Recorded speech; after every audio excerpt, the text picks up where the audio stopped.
Hi guys, I thought I would elaborate for a few minutes on my latest podcast, which was about having a great sex life when dating. So a lot of people say this to me. They say that my sex life when I was dating my girlfriend was great, or my boyfriend. And we talk about it. And so they say basically, like, I think that this person really does have a high sex drive or something, because sex was good when we were dating and was really great actually in the honeymoon stage. And so now I just think that they are kind of, maybe they bait and switch me. This is obviously a big one for the internet, the bait and switch, which is, I've written so much about the lack of bait and switch that isn't real.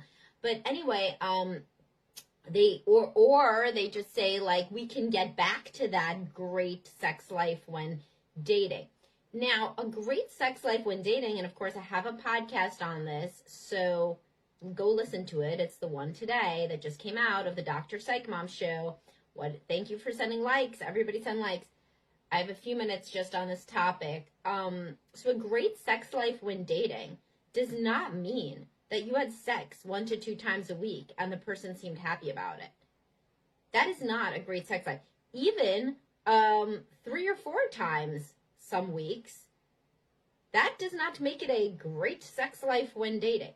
If you're a high libido person, and send likes if you're watching this, but if you're a high libido person looking for another high libido person, you're looking for a lot more than that when you're dating. I mean, that's the honeymoon stage, right? So you're having sex multiple times a day then. You're experimenting, you're sharing fantasies, you're playing around with different sorts of ideas and dynamics in the bedroom. The other person is initiating. You're definitely not inhibited with one another. You can talk about sex, you plan for it.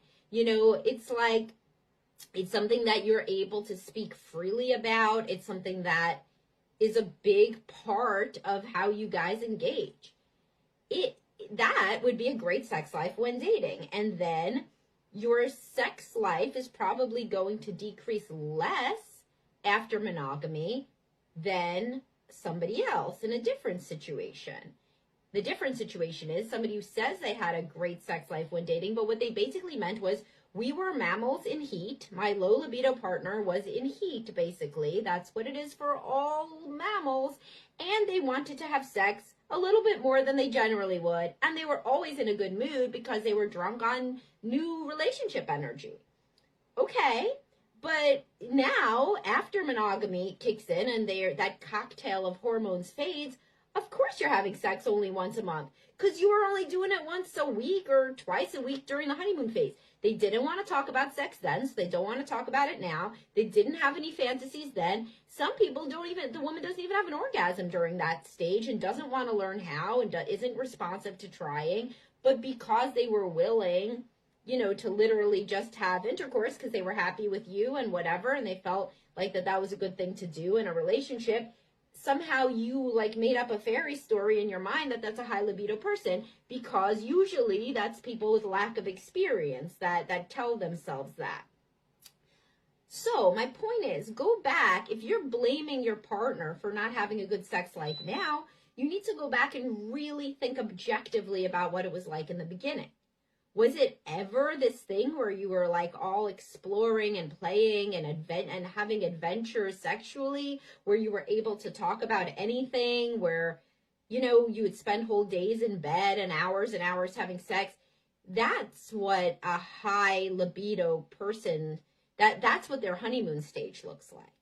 It doesn't look like relatively quick interactions where, yes, they're happy, but they could kind of take it or leave it, and you initiate it every time, and they never really bring it up.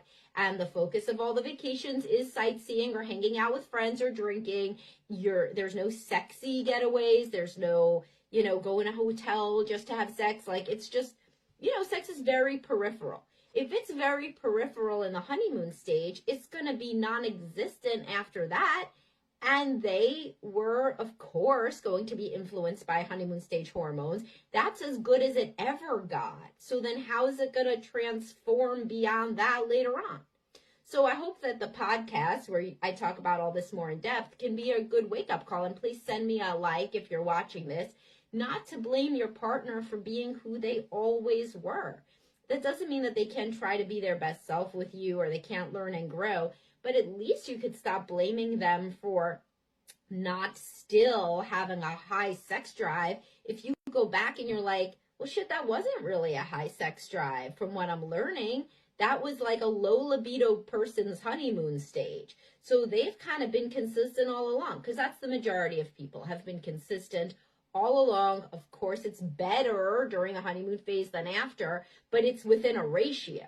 Like a high libido person, honeymoon stage is up here, and then it goes to there. Low libido person, it starts here, and then it goes to there. So if you don't have a lot of sexual experience, then you may be mistakenly thinking that a person bait and switched you, when in reality, they had the honeymoon stage for that low libido person was normal for a low libido person. You just didn't kind of recognize it. It was a little bump, but it was nothing in the realm of being more open-minded. It wasn't any more fantasy play. It wasn't experimenting. It was just kind of the same stuff. Yeah, she went down on you a couple more times, but never really liked it, wasn't a thing.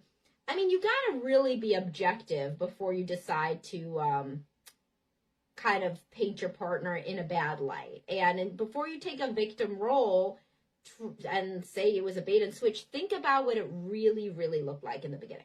All right, that's my PSA, guys, and I hope you listen to the episode, and I'll talk to y'all soon.